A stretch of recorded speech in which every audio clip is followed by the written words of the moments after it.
Ngayon ang araw ng mga patay. Ang nagliliwanag ng mga ilaw na nakikita ninyo, ang mga buhay ng tao. Sumama kayo sa akin. Ipagdasal natin ang mga anak ko. Ang mga anak ko! Ikaw!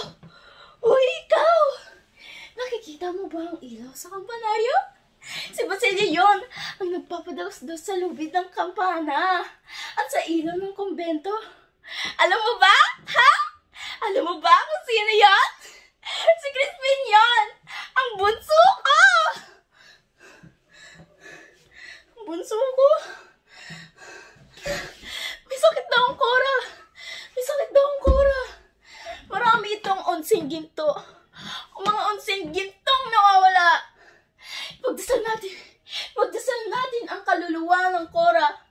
Dinalhan ko siya ng ampalaya at sarsarida kasi maraming bulaklak ang halaman ko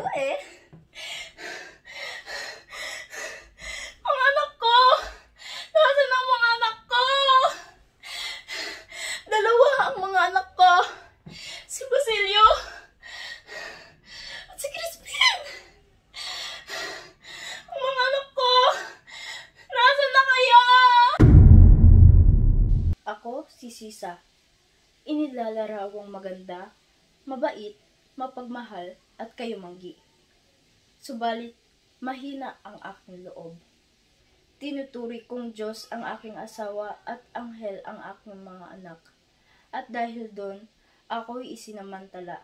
Ako'y representasyon ng Pilipinong ina sa panahon ni Rizal bilang isang dukha, mangmang at kahabag-habag sa maling pagtitiis. Ako, si Sisa.